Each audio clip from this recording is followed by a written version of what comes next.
ठीक है बच्चों, तो आज हम लोग बहुत ही इंपॉर्टेंट टॉपिक करने वाले थे, which was determination of potential difference using potentiometer. ये कंसेप्ट समझाने से पहले आप लोग एक चीज समझो। इस स्लाइड पे समझाता हूं मैं। आप लोगों को पता है कि अगर हमारा सर्किट कुछ इस तरीके से होता है तो हम उसको सीरीज सर्किट बोलते हैं। पता है ना ये बात? अगर मान लो इसकी रेजिस्टेंस है R1, इसकी रेजिस्टेंस है R2, सो नो डाउट इसके अक्रॉस करंट जाएगा I, पूरी ब्रांच में करंट I फ्लो रहा होगा irrespective of the resistance. But जो इसके अक्रॉस में पोटेंशियल का ड्रॉप आएगा यहां से यहां तक का, दैट विल बी डिफरेंट। मतलब इसके अक्रॉस पोटेंशियल का ड्रॉप आ सकता है V1, इसके अक्रॉस पोटेंशियल का ड्रॉप आ सकता है V2। मतलब इसके अक्रॉस पोटेंशियल डिफरेंस होगा V1 और इसके अक्रॉस पोटेंशियल डिफरेंस होगा V2, and both of them will be different. Series है तो अगर हमारा सर्किट कुछ ऐसा दिखता है, उसकी शक्ल कुछ ऐसी होती है, कुछ इस प्रकार की शक्ल अगर है, तो ऐसे सर्किट को हम लोग बोलते हैं पैरेलल सर्किट, राइट। और पैरेलल सर्किट की कंडीशन क्या है कि ये अगर R1 आपने ऊपर लगाया, R2 नीचे लगाया, सो गाइज इसमें ना ये जो वोल्टेज होगा across the branches that will be same. So ये जो वोल्टेज है वो सेम रहेगा आपका। ऊपर भी अगर वोल्टेज का ड्रॉप V आ रहा है तो नीचे भी वोल्टेज का ड्रॉप V आएगा अक्रॉस द रेजिस्टेंस R2। और यही कंडीशन को, इसी मेथड को हम लोग यूज करने वाले हैं पोटेंशियोमीटर के अंदर। समझ में आया सबको ये? Yes sir. चलो देखते हैं इसके अंदर हम लोग क्या क्या चीजें कर सकते हैं। तो पहले तो आप लोग इसके अंदर देख लो, यहाँ पर सर्किट में क्या क्या बनाया है हमने। This is a battery B और इसका EMF है E, लेट्स सपोज। ये एमीटर है जो मेजर करेगा करंट कितना फ्लो हो रहा है। This is a resistance box R, यहाँ से आप रेजिस्टेंस निकाल के बता सकते हो कि पूरे सर्किट में कितना रेजिस्टेंस आप इंट्रोड्यूस कर रहे हो। सो इन एसेंस ये रेजिस्टेंस ही है। ये है एक की। नाउ एट प्रेजेंट दिस की इज इन ओपन कंडीशन, मैंने इसको क्लोज नहीं किया है अभी तक। सो अगर मैं डॉट लगा दूंगा तो ये की क्लोज हो जाएगा। उसके बाद में गाइस ये स्केल यहाँ पे लगा के रखी हुई है और ये पूरा सेटअप लकड़ी के फट्टे के ऊपर हमने रखा हुआ है। बाकी ये वायर है from A to B, A से B के बीच में एक वायर है कॉन्स्टेंटन और मैग्नीन का। ऑब्वियसली इसकी रेजिस्टेंस होगी। और रीजन है कॉन्स्टेंटन और मैग्नीन यूज करने का, पहली चीज ये है कि इसकी जो रेजिस्टेंस है वो चेंज नहीं होती है टेम्परेचर के साथ में। Resistance does not change much with respect to temperature. Temperature के साथ में ना इसकी रेजिस्टेंस ज्यादा चेंज नहीं होती है। इसीलिए हम लोग कॉन्स्टेंटन और मैग्नीन को यूज करते हैं। प्लस इसकी जो रेजिस्टिविटी है वो भी फिक्स है। और दूसरी चीज ये है कि I mean through out the cross section अच्छा खासा रेजिस्टेंस की वैल्यू देगा हमको ये कॉन्स्टेंटन और मैग्नीन का wire. But the most important reason why we use resistance is constantan और मैग्नीन इज कि resistance does not change much with respect to temperature. और इसका पर यूनिट लेंथ में जो रेजिस्टेंस आएगा वो भी काफी फेयर है, इवन है। चलो यहाँ पे देखते हैं गाइस, तो हमने ये कॉन्स्टेंटन और मैग्नीन का वायर यूज किया है A से B की कंडीशन में। फिर यहाँ पे बाहर की तरफ में एक सेकेंडरी सर्किट हमने पुट किया हुआ है। This is the secondary circuit. और सेकेंडरी सर्किट में CD आपने रेजिस्टेंस इंट्रोड्यूस किया है। CD is the resistance. और फिर इवन एक सेल हमने डाल के रखा हुआ है जिसका EMF हमको मेजर करना है। We want to measure this EMF E1 की K1 यहाँ पर है और गैल्वेनोमीटर हमने यहाँ पे लगा के रखा हुआ है। अगर मैं इस पूरे सर्किट को, सिर्फ इतने सर्किट को मार्क कर देता हूं मैं, let me just mark it so that you guys can understand it very clearly. So मैं सिर्फ अगर इतने सर्किट को देखूं guys, if I put my focus on this part of the circuit only, मैं इस सर्किट को क्या मैं ऐसा बना सकता हूँ?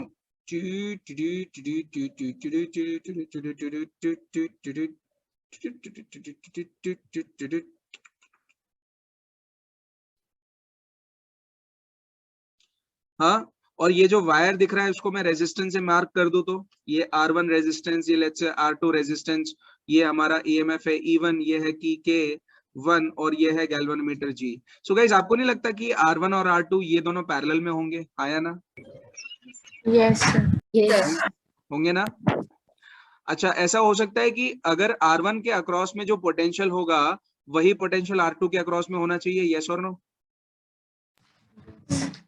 होना चाहिए ना।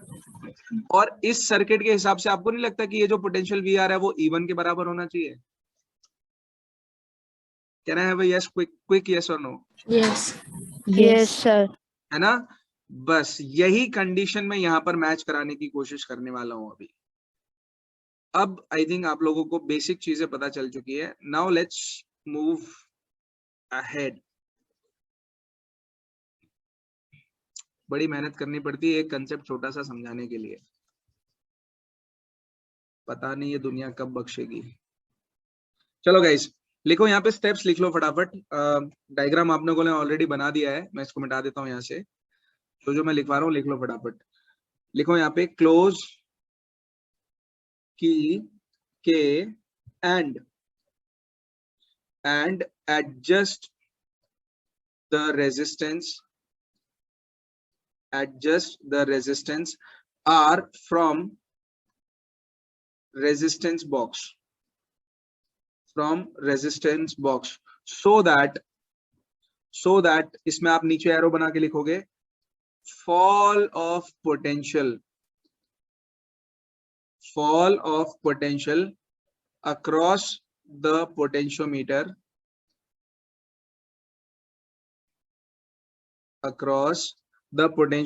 wire is greater than the potential difference to be measured. Potential difference to be measured. ठीक है, इसको स्टार पॉइंट मार्क कर लेना, बिकॉज यहाँ पर ही वो आपको मेन एग्जाम में फंसाएगा ये। मतलब जो अपने कॉम्पिटिटिव एग्जाम्स होंगे ना, वहां पर ये कंडीशन डाल के वो फंसा सकता है। सो आप मेक श्योर करो कि जो हमारा पोटेंशियोमीटर है उसमें जो fall of potential across the wire आ रहा है, वायर के अक्रॉस मतलब यहाँ पर इस रीजन में एजे या एबी के रीजन में जो फॉल ऑफ पोटेंशियल आ रहा है, it has to be greater than the potential to be measure, मतलब E1 से ज्यादा होना चाहिए। ये कंडीशन है गाइस, क्योंकि तभी वो पोटेंशियल का ड्रॉप इस ए बी वायर के बीच में होगा और तभी हम लोग यहाँ पर एक बैलेंस पोजीशन ढूंढ पाएंगे, अदरवाइज हम लोग बैलेंस पोजीशन नहीं ढूंढ पाएंगे इस कंडीशन में। चलो आगे बढ़ते हैं इसके अंदर में। Write down second step, close key K, इससे क्या होगा, current flows through R and potential difference close key K1 है ये, तो R1 होना चाहिए। ये flows through R1 and potential difference is developed across R1 so अभी तक सिर्फ दो स्टेप हमने किए हैं। पहला स्टेप ये किया है कि के को क्लोज किया। बेटा जैसे ही आप की के को क्लोज करोगे, ऑब्वियसली यहाँ से करंट फ्लो होना शुरू हो जाएगा, राइट। ऐसे करके पूरे सर्किट में करंट फ्लो हो जाएगा।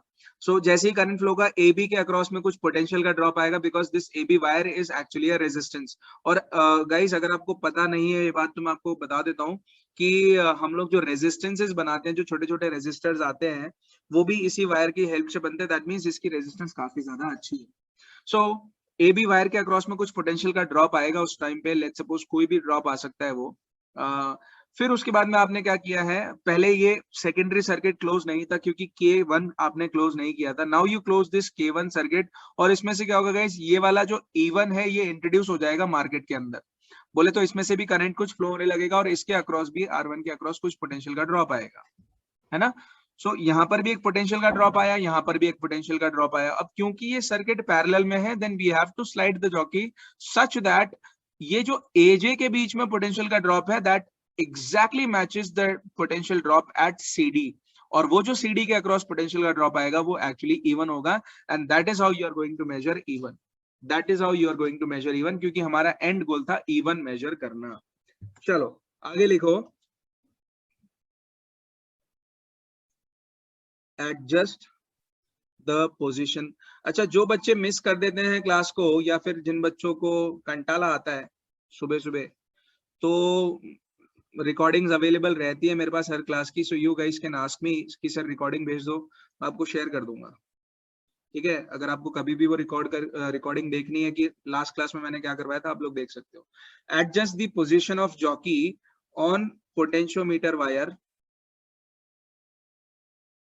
on potentiometer wire, where if placed or pressed, the galvanometer shows no deflection. Galvanometer में कोई डिफ्लेक्शन नहीं आने वाला है, गैल्वेनोमीटर में कोई डिफ्लेक्शन नहीं आने वाला है। लिख लो इसको फटाफट।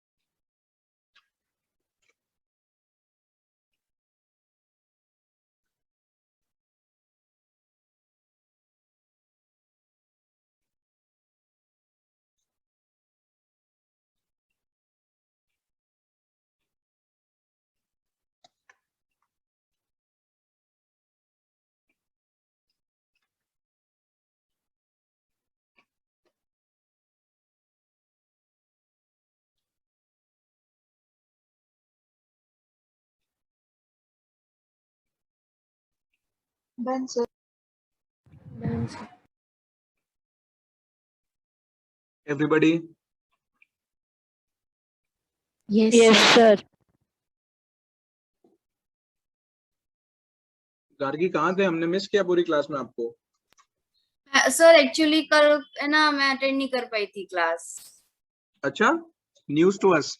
क्यों? सर है ना बिल्कुल मतलब कि कल मैथ्स का क्लास हुआ नहीं था सुबह का, तो मैं नीचे चली गई, उसके बाद मैं वहाँ कुछ काम में लग गई और फिर पूरी तरह से भूल गई हुई क्लास है। बताओ यार, तुम लोग अभी इतना जल्दी भूल जा रहे हो, मुझे बहुत दुख होता है सुन के। नहीं सर, मुझे भी बहुत ऐसा लॉस हुआ कि अरे यार बिल्कुल भूल गई। मतलब मैंने फिर उसका रिद्धि से नोट्स मांगे। अभी अच्छा। आपसे बात भी करनी हुई थी, आपने बोला ना रिकॉर्डिंग लेक्चर दे सकते हो, तो मुझे कल के चाहिए। अच्छा अच्छा, ठीक है ठीक है, चलो आगे बढ़ते हैं गाइस। लिख लिया सबने? देखो अभी तक तो कोई रॉकेट साइंस इसके अंदर हुआ नहीं है। मैं फिर से एक बार क्विकली रिवाइज करा देता हूँ कि करने क्या वाले हम लोग पोटेंशियल डिफरेंस में, क्योंकि समझना बहुत जरूरी है यार। एक बार समझ में आ गया ना, फिर आप किसी को भी समझा सकते हो। पहले हमने की के क्लोज किया, उसकी वजह से करंट आया सर्किट के अंदर, ए बी वायर के अक्रॉस कुछ पोटेंशियल का ड्रॉप आया, and that A B wire के अक्रॉस जो ड्रॉप आएगा, लेट्स सपोज उसको पोटेंशियल को हमने V1 बोल दिया है, और ये जो V1 है ये ज्यादा होना चाहिए as compare to E1, so V1 should be greater than E1। Now जो ये ए बी वायर है, इसके अक्रॉस पोटेंशियल का ड्रॉप V1 आपको दिख रहा है। Now you do one thing, K1 को क्लोज कर दो। K1 को जैसे ही क्लोज करोगे ये E1 इंट्रोड्यूस हो जाएगा मार्केट के अंदर, या फिर E1 इंट्रोड्यूस हो जाएगा सर्किट के अंदर। सो उससे होगा क्या, R1 के अक्रॉस कुछ पोटेंशियल का ड्रॉप आने वाला है, R1 के अक्रॉस कुछ पोटेंशियल का ड्रॉप आने वाला है, because E1 is in connection with R1 parallelly. So आपने इसको कनेक्शन में डाल दिया, और उसके बाद में ये सर्किट यहाँ से आप जॉकी को ऐसे ऊपर नीचे करो, इस वायर के ऊपर जॉकी को यहाँ किया, ऐसे मूव किया, and somehow there will be a position such that galvanometer में कोई डिफ्लेक्शन नहीं आने वाला है। जब गैल्वेनोमीटर में कोई डिफ्लेक्शन नहीं आने वाला है, दैट मीन्स आपका ये सर्किट जो है बैलेंस हो चुका है। दैट मीन्स जो यहाँ पे वोल्टेज आ रहा है R1 के across, that same voltage is across AJ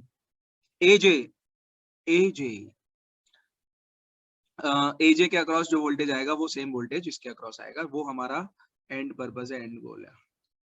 चलो आगे बढ़ते हैं। वही सब स्टेप्स मैंने आप लोगों को अभी तक लिखवाए हैं और कुछ लिखवाया नहीं एक्स्ट्रा। जी रिद्धि बोलो बेटा।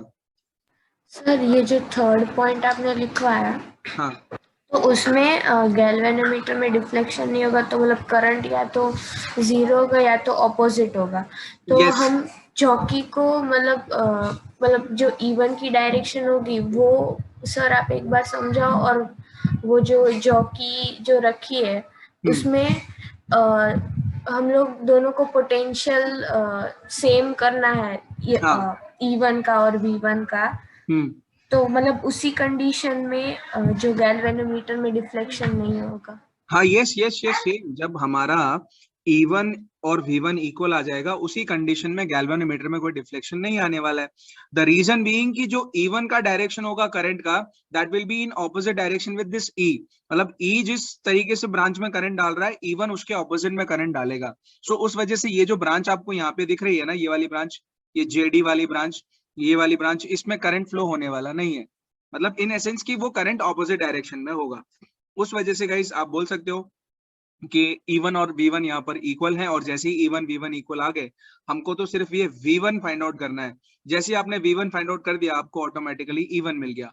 और V1 फाइंड आउट करने का तरीका मैंने कल आप लोगों को सिखाया था, जब मैं आप लोगों को बोल रहा था कि V1 is directly proportional to length, if you guys remember. और वही फंडा हम लोग यहाँ पे यूज करने वाले हैं। Okay sir.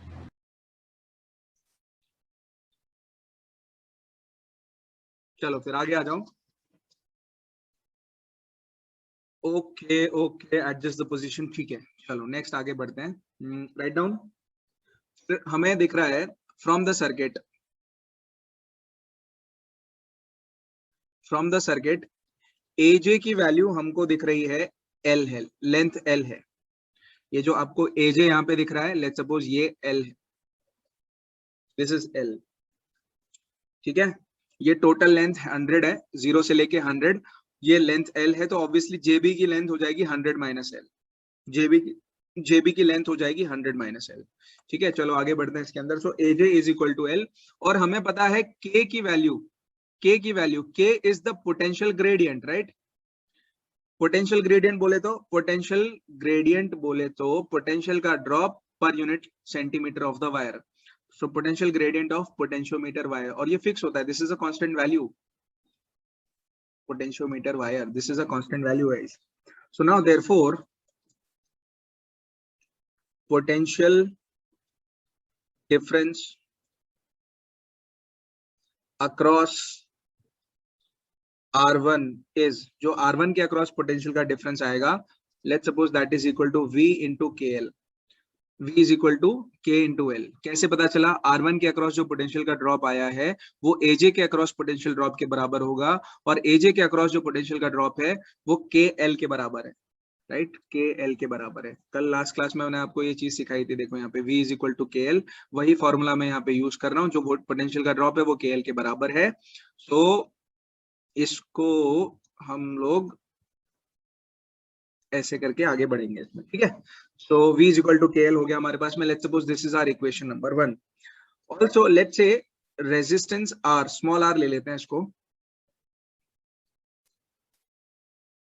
Stay with me, entire picture जब दिखेगा तो मजा आएगा आपको, जब एंड रिजल्ट आएगा इसका तो मजा आएगा। R is equal to resistance of the wire of length L, of length L, मतलब जो लेंथ L है वायर का, उसका छोटा सा रेजिस्टेंस है स्मॉल r, ठीक है।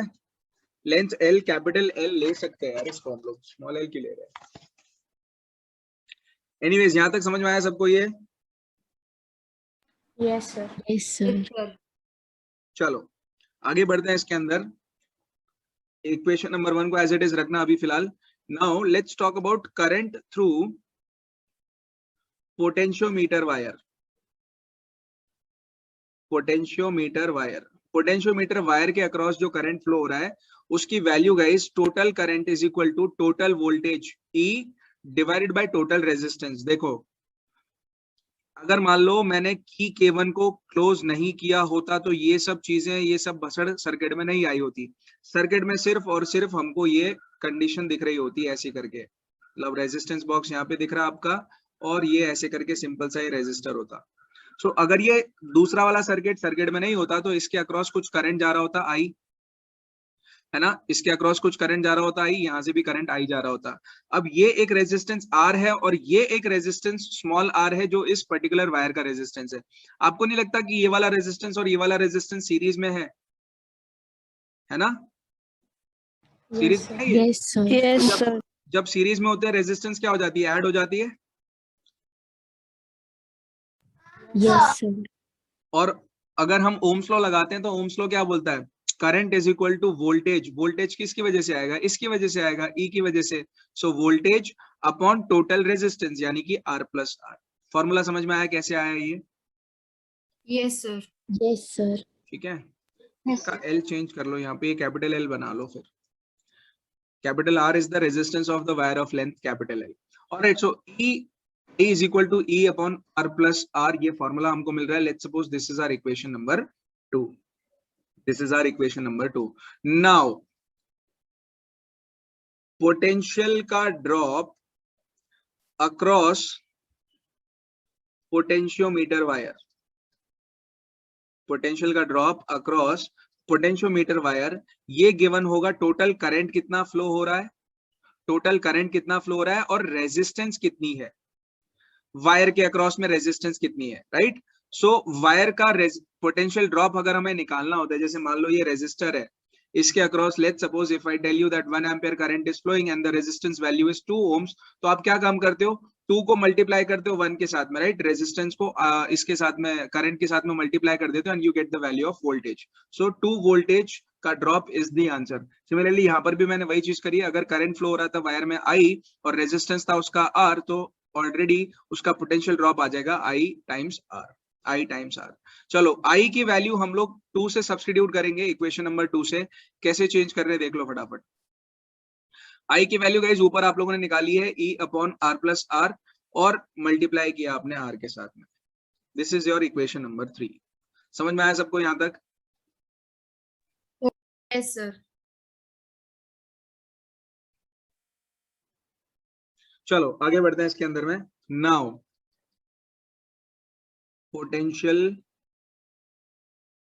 Gradient, potential gradient of potentiometer wire, अगर V is equal to K L होता है तो K की वैल्यू V अपॉन एल के बराबर तो आएगी। वही चीज यहाँ पे लगा रहा हूं मैं, K is equal to V upon L. V की वैल्यू आपको पता है IR थी और L आपके पास में लेंथ है वायर की। So K is equal to IR upon L, IR बोले तो V, so V by L था ये वाला एसेंस फॉर्मूला। नाउ IR वाले जगह पे आपने ऊपर की तरफ से इक्वेशन नंबर 3 में से पुट करो इसमें। ये देखो IR की जगह पे आप लिख सकते हो E upon R plus R, right. So E upon R plus R into R, ये लिखा हमने ये वाला IR वाला, and this is divided by capital L, तो आपने यहाँ पर कैपिटल L से डिवाइड कर दिया। This is your equation number 4 और ये बन जाएगा पोटेंशियल का ग्रेडियंट। अब आप देखो guys, from equation number 1 and 4, equation 1 को चेक करो और इक्वेशन नंबर 4 को चेक करो। चेक करो, इक्वेशन 1 है V is equal to K L and equation 4 में हमने K की वैल्यू क्या निकाल ली है, ये निकाल ली है। पुट कर दो उसके अंदर, V is equal to K L is equal to K की जगह पे ये सब चीजें पुट कर दो and you will get your answer. E upon capital R plus R और क्या आया इंटू R, और यहाँ पर स्मॉल l ये वाला डिवाइडेड बाई कैपिटल L, मैंने ये वाला नीचे निकाल के रख दिया। समझ में आया सबको ये? Yes Yes, sir. sir. तो ऐसे करके आप लोग ये वाला EMF निकालोगे जो अननोन EMF था E1।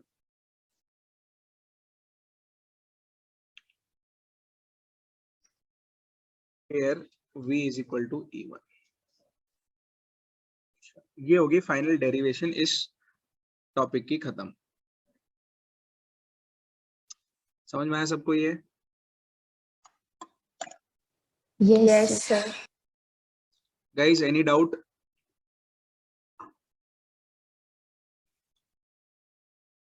No, sir.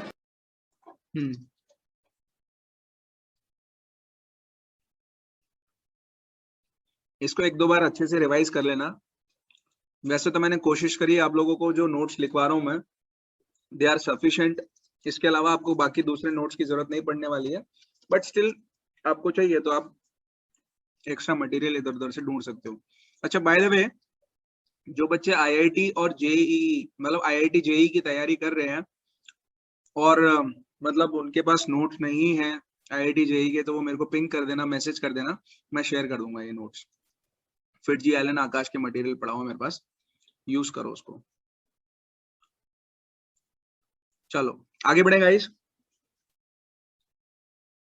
क्वेश्चन इसमें से, इस वाले टॉपिक से क्वेश्चन आ सकता है, आपको ये फॉर्मूले के ऊपर बेस्ड आएगा। सो आपको ये पता होना चाहिए E क्या है, कैपिटल R क्या है, स्मॉल r क्या है, स्मॉल l क्या है, कैपिटल L क्या है ना? कैपिटल एल, स्मॉल एल, ये सब चीजें आप लोगों को पता होनी चाहिए। नेक्स्ट टॉपिक की तरफ चलते हैं जो कि बहुत इंपॉर्टेंट टॉपिक है, मतलब इंपॉर्टेंट तो सारे ही हैं बट ये थोड़ा सा ज्यादा इंपॉर्टेंट है। Comparison of EMFs of two cells using potentiometer. अच्छा, आपके दिमाग में सवाल नहीं आ रहा है कि यार सर एक बात बताओ, हम लोग जो ये ईएमएफ मेजर कर रहे हैं पोटेंशियोमीटर क्यों यूज कर रहे हैं सर? इवन यहाँ पे हम पोटेंशियोमीटर, सर इसके अक्रॉस वोल्ट मीटर लगा दो, वो भी तो वोल्टेज मेजर करेगा ना, वो भी तो पोटेंशियल डिफरेंस बताएगा हमको, है कि नहीं है भाई? आप R1 के अक्रॉस में पोटेंशियल वो लगा दो, आप पोटेंशियोमीटर वो लगा दो, सॉरी वोल्ट मीटर लगा दो। कहने का मतलब ये आपका R1 है, ये आपकी E1 है ना? सो जो यहाँ पे E1 होगा वही यहाँ पर वोल्टेज का ड्रॉप आएगा। और अगर आप इसके अक्रॉस वोल्ट मीटर लगाओगे तो वोल्ट मीटर का काम ही है मेजर करना कि वोल्टेज का ड्रॉप कितना आ रहा है, तो आप इसको लगा दो ना, पोटेंशियोमीटर क्यों ले रहे हो? सवाल नहीं आया किसी के दिमाग में ये? क्यों ले रहे हैं हम लोग वोल्ट मीटर की जगह पे पोटेंशियोमीटर क्यों ले रहे हैं? कोई तो रीजन होगा। सर वोल्ट मीटर जो है वो तो पोटेंशियल डिफरेंस बताएगा ना, और ईएमएफ तो इलेक्ट्रोमोटिव फोर्स टोटल जो सेल का है वो हमें जानना है। बेटा वो भी तो वही पोटेंशियल ड्रॉप ही है ना, पोटेंशियल डिफरेंस ही है।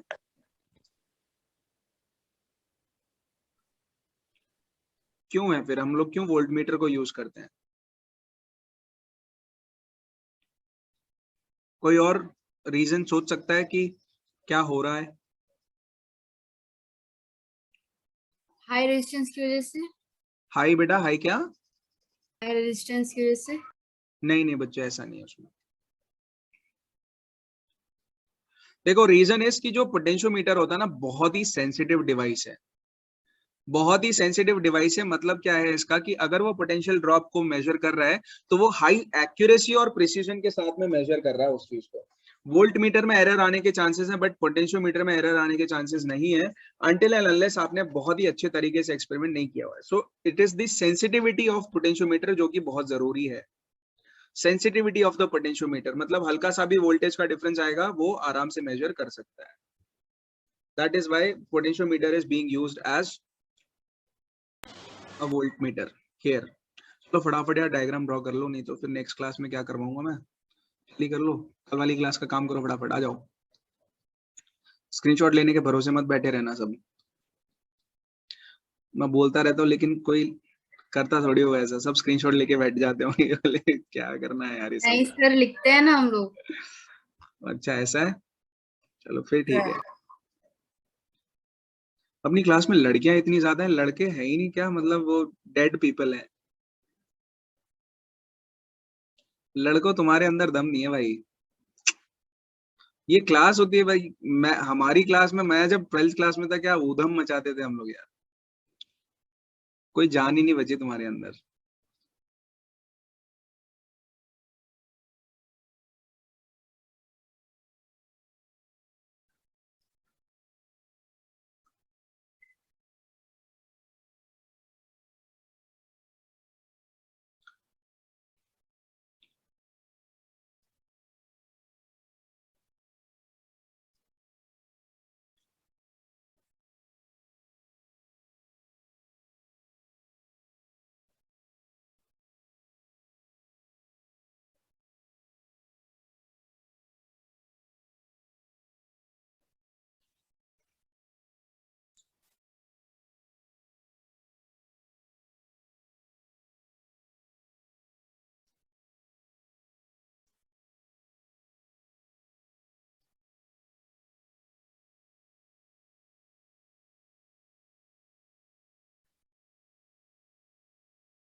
बना लो इसको इतना गाइस, नेक्स्ट क्लास में इसको डिस्कस करेंगे, खत्म करेंगे। तो अगर आपको दो EMF कंपेयर करनी है तब भी आप पोटेंशियोमीटर यूज कर सकते हो।